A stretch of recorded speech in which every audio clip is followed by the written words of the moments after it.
Thank you for the warm welcome. It's a pleasure to be here.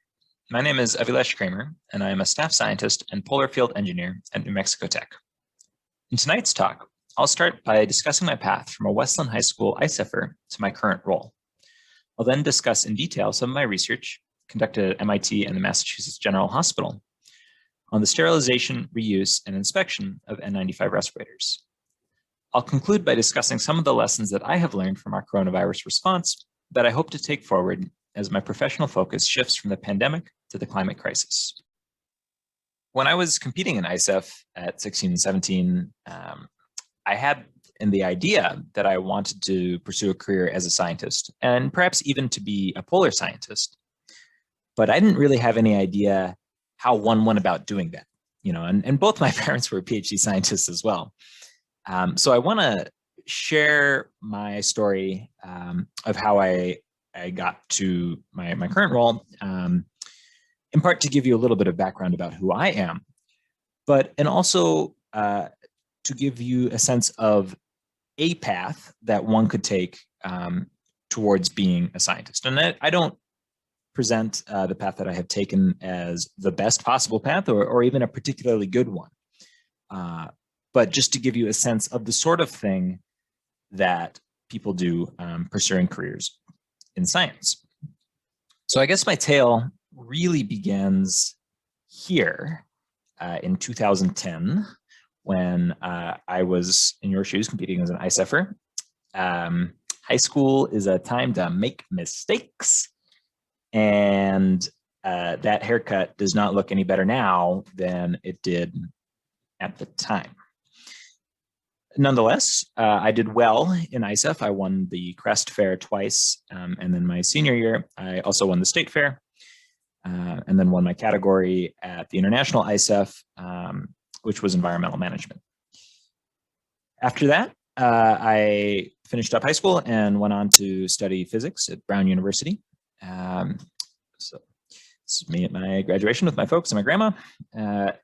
During my time at Brown, I like to spend the semesters, focusing on my classes, but during the summers, I would work in research labs, first at OHSU and then also at MGH. And broadly, I was finding jobs and doing research in labs that were studying applications of engineering and physics to medicine. And part of my interest for that application of physics was my experience working as an EMT as well, which I did during the semester kind of as a way to make spending money, but ended up being a very impactful and very important part of my development, and something that I would encourage all of you to do as well. With those sort of two backgrounds in mind, this studying physics, this classical education in physics and engineering, and then this practical experience as a healthcare provider, I was very fortunate to, immediately after my graduation, get a Fulbright scholarship to India, where I worked at an eye hospital in southern India called Aravind Eye Hospital. Aravind Eye Hospital is famous for their ability to deliver very high quality care to very rural and very impoverished sections of southern India. And so the work that I did at Aravind Eye Hospital in part was developing tools that were applicable for this sort of rugged environment, but also studying the logistics and the pathways of setting up camps to treat cataracts and glaucoma when you're driving, 3-8 hours down dirt roads, and then seeing hundreds and hundreds of patients in the space of a day. And again, broadly, my work at Aravind was focused on the detection of glaucoma, which is the second leading cause of blindness in India. When I came back from, actually, even before I left India, I was applying to graduate schools. And when I came back from India, I chose to matriculate at the Harvard-MIT Division of Health Sciences and Technology. So HST, Health Sciences and Technology, HST, is a joint program between MIT and Harvard Medical School. And in particular, I was pursuing the PhD in medical engineering and medical physics. This program takes about 20 students a year and has students with very, very diverse backgrounds and very diverse interests. And the way that this program is structured and the goals of this PhD program are to foster sort of a joint curriculum and a multidisciplinary curriculum. So just speaking for myself, I fulfilled the requirements for an electrical engineering PhD at MIT, but then also had about a year's worth of coursework, of medical school coursework, including 3 months of rotations, wearing a short white coat at the VA hospitals, actually assessing patients and being part of people's care teams. I was also a TA for a couple different classes, so I helped teach radiation biophysics and a class on infectious diseases. My thesis advisor throughout this whole process was a practicing radiologist, and the work that we were doing broadly was X-ray device design. So building tools for radiology, which is medical imaging. And primarily we were focused on a domain of medical imaging known as CT or CAT scanning. And what my PhD thesis was centered on was the development of this prototype device that was a non-rotating CT scanner, and one that was much more lightweight and much more portable than the existing technology. So basically my PhD is in making really, really small X-ray devices. And we hope that the work that we've done, and we've published some work, and actually we have a patent for our invention, will help bring medical imaging, and in particular neuroradiology, so the ability to image the brain, to rural and low-income communities, and then also to spaceflight.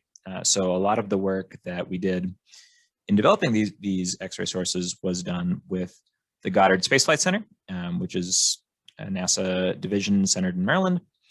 And our hope is that as we start thinking about these long-distance space voyages to Mars and so forth, it would be very, very nice to have non-rotating and lightweight imaging systems. So that was sort of one aspect of my life, X-ray device design, science, medicine. But at the same time, I was trying to live this alternate life as a climber and a skier. Basically, I was spending all my free time either climbing rocks, climbing ice, climbing more rocks, writing about ice climbing, mountaineering. This actually started when I was in high school. Here's a picture of me when I was about 15, trying not to throw up on Hogsback Ridge. And then here's a picture of me at 26, doing a lot better, a little bit better shape. And in particular, out of kind of all of the disciplines of climbing, I have a particular fondness for ski mountaineering, which is carrying skis up a mountain and then using the skis to get down. So as I was nearing the end of my PhD, I was looking for a way to sort of tie these two lives together. Mountaineering ultimately is a very selfish pursuit, but I do think it gives you an ability to deal with cold, and also it gives you this intimate connection and knowledge of mountains and ice sheets and mountain weather. You want a clear example of climate change, look at the Elliott Glacier on Mount Hood. So seeing these sorts of things firsthand really inspired me to find a role that dealt with the effects of climate change more directly, and also allowed me to use the skills that I've developed in this selfish pursuit for the benefit of those around me. So I was very delighted to find the opening that I ended up getting here at New Mexico Tech, in which I'm developing seismology tools to track changes and also to study some volcanoes in Antarctica and Greenland.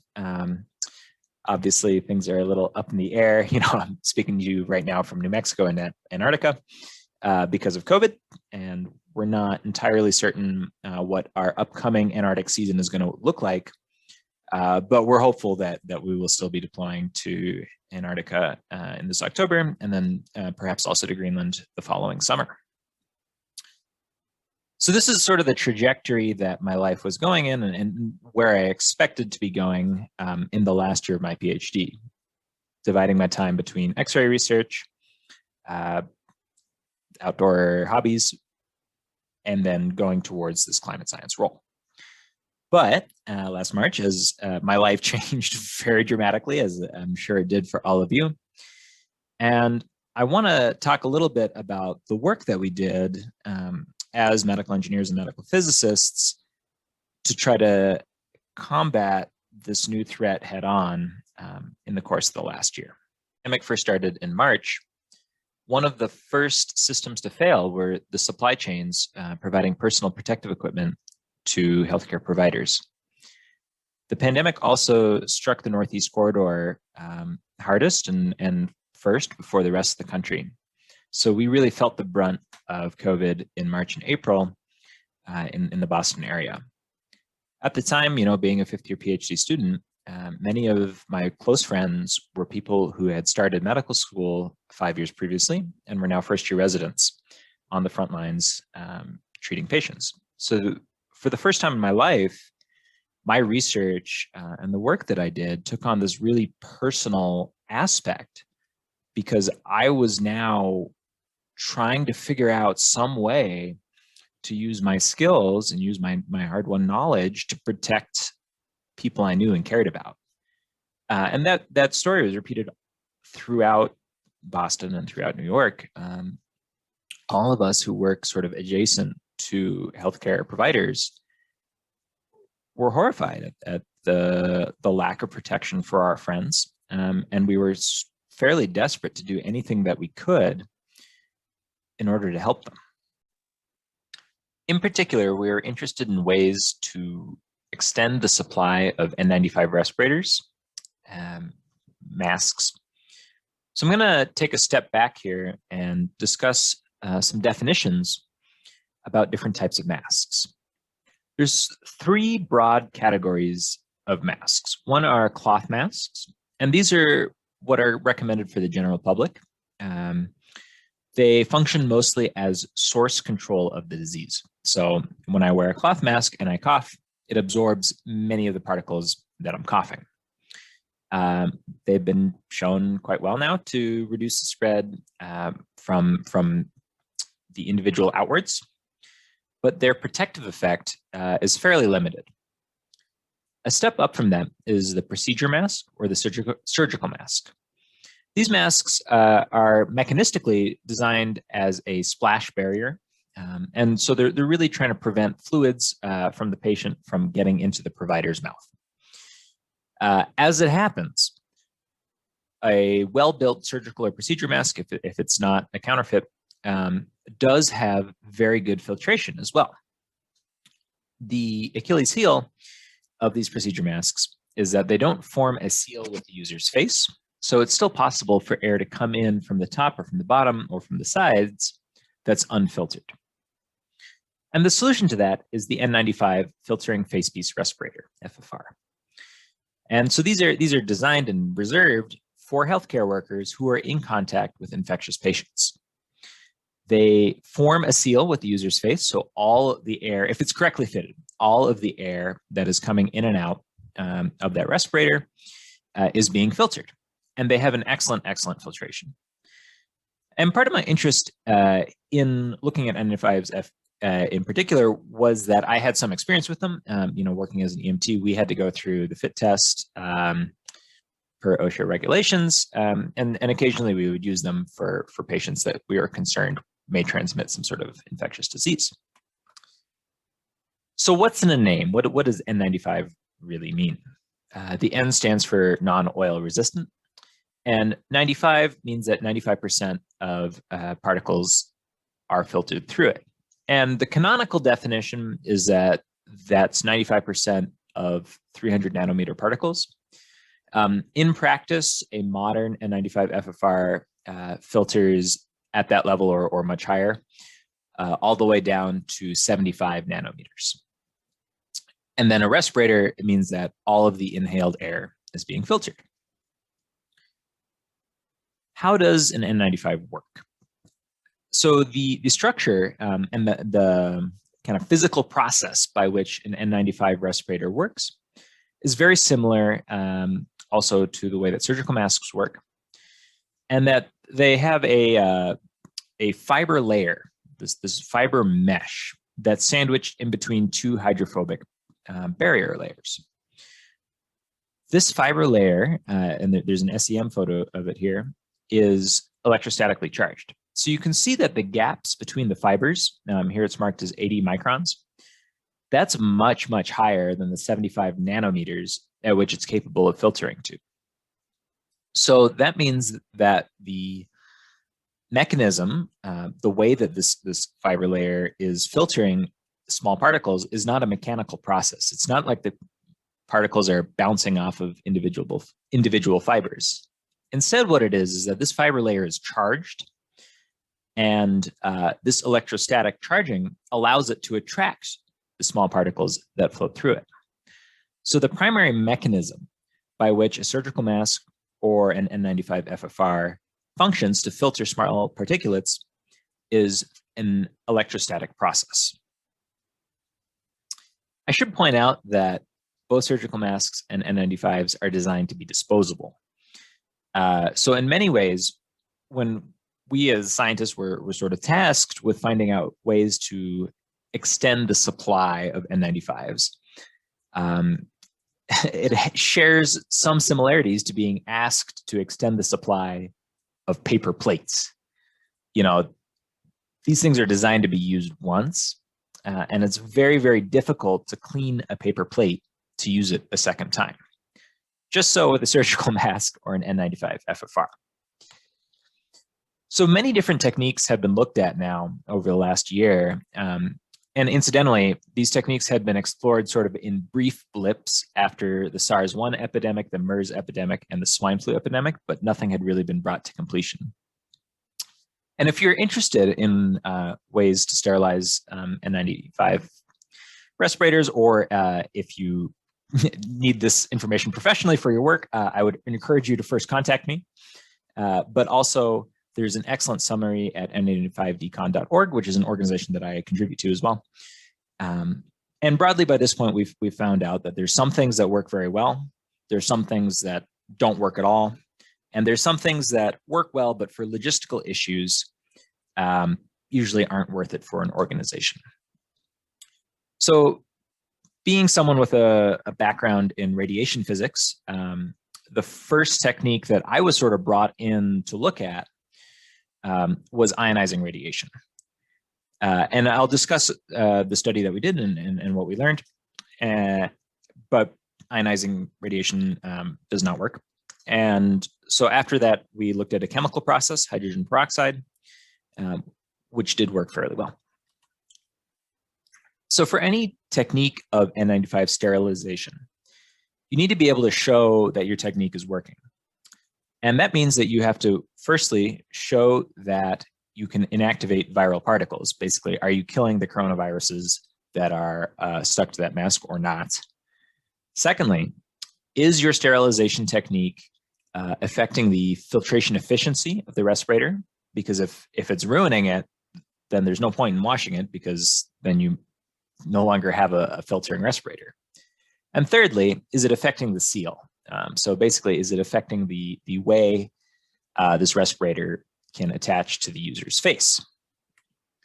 So this was a setup that we developed with my colleagues at MIT Nuclear Science, where we used an optical particle counter to look at the efficiency of any sort of inserted filter layer. So as I mentioned, I studied X-rays. So the first thing we looked at is gamma radiation. And there were a couple compelling reasons for why we thought gamma radiation would be a good choice. Firstly, in March and April of 2020, there were no elective treatments. And this meant that many people's cancer treatments had been postponed, which meant that there were many, many sources of gamma radiation and also electron beams that were just sort of sitting idle in hospitals. So it was a tool that was already in-house to hospitals, and it was a tool that was sitting idle. Secondly, gamma radiation is already widely in use for sterilization. Most of the food that we eat has been sterilized by gamma radiation. All of the mail that goes through the District of Columbia has been sterilized either by electron beam or by gamma radiation. And it has like really compelling applications in industrial imaging as well. Gamma radiation is just a funny way of saying really, really energetic photons. So the same particles that mediate visible light or your radio wave. They do not turn a material radioactive. So if you expose yourself to a lot of gamma radiation, you can give yourself cancer, but you yourself won't become radioactive. And of course, the story of Hulk could never happen. So the less said about that, the better. So we looked at 3 different types of 3M respirators, and we used a cobalt-60 source. So there's 2 ways of generating gamma rays. One is with a linear accelerator, and one is with a nuclear source. The end product is the same. In hospitals, they use linear accelerators these days for cancer treatment reasons. But at MIT, we had access to a cobalt-60 source, so that's what we used. And from the literature, actually from data from the original SARS crisis, we knew roughly how much radiation was required to inactivate a coronavirus.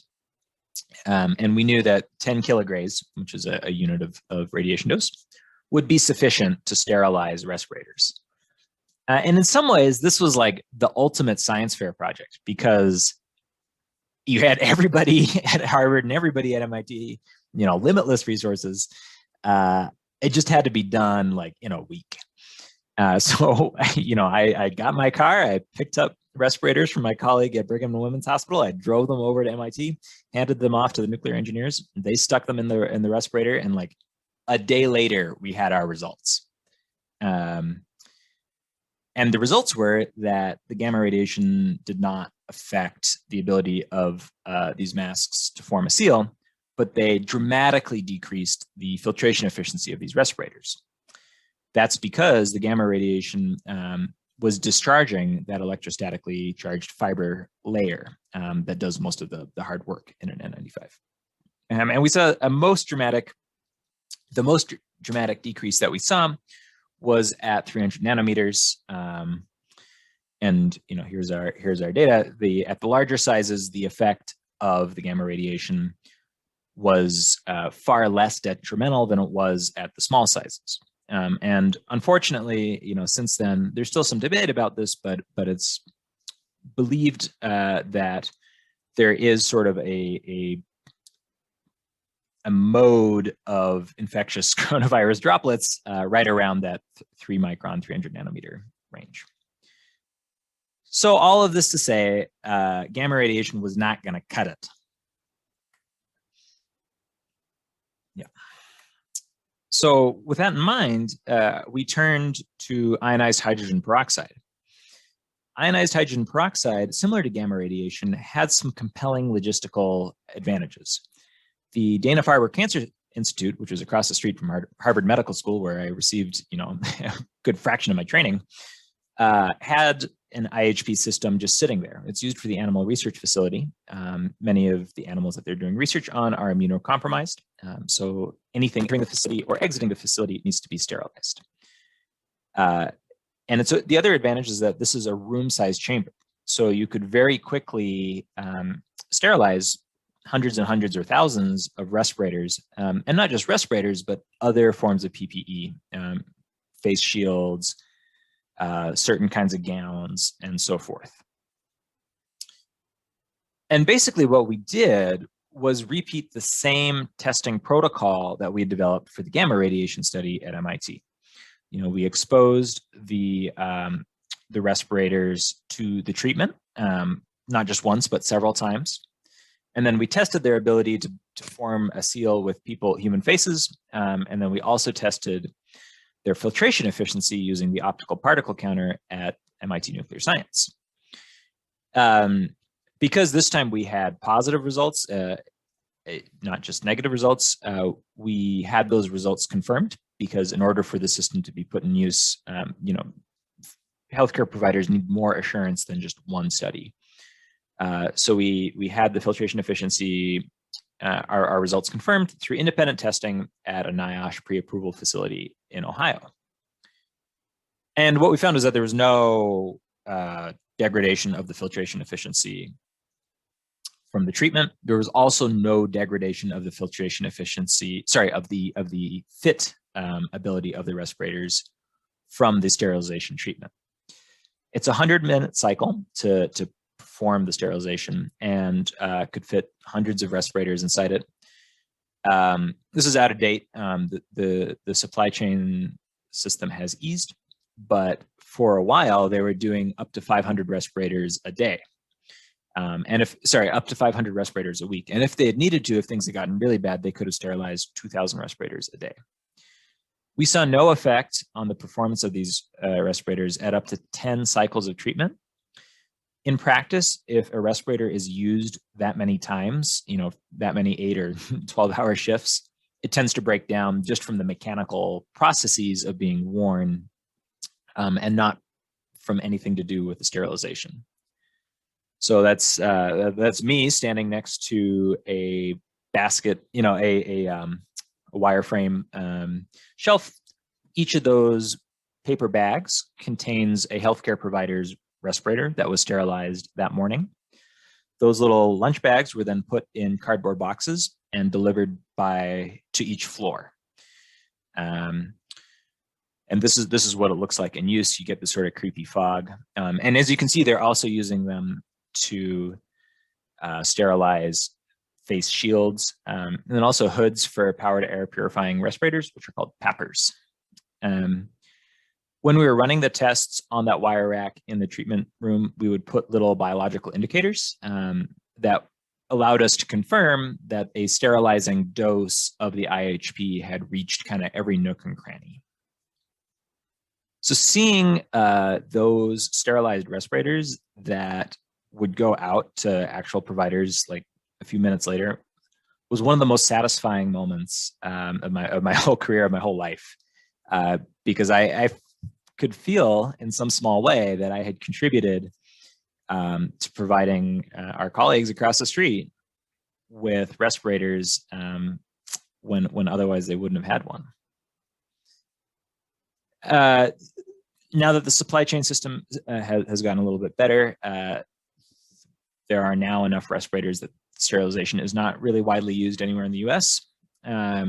Broadly, and we found this in other sites that had implemented similar processes confirmed this, there was about a 10% attrition. So for every 10 respirators that you put in to be reused, one would break. Usually that was the straps breaking during being worn. But the other way that respirators fail is that providers get fluids from the patient kind of splashing on them, or the providers themselves were bleeding or oozing because these respirators do create these ulcers on your face onto the respirator. But that had nothing to do with the sterilization. And the data from that we collected were used for an emergency use authorization application. I want to also share a little story about counterfeit respirators, because this is also something else we looked at. Using that same system that we had developed and set up at MIT, we started testing donated surgical masks and donated respirators that had been given to the major hospitals, because we had no idea where these respirators and surgical masks were coming from. And what we found was that their performance was all over the place, and many of them were actually so bad that they emitted more particles than they received. And my guess for why that happened was that these are counterfeit respirators that were assembled somewhere with a higher level of air pollution.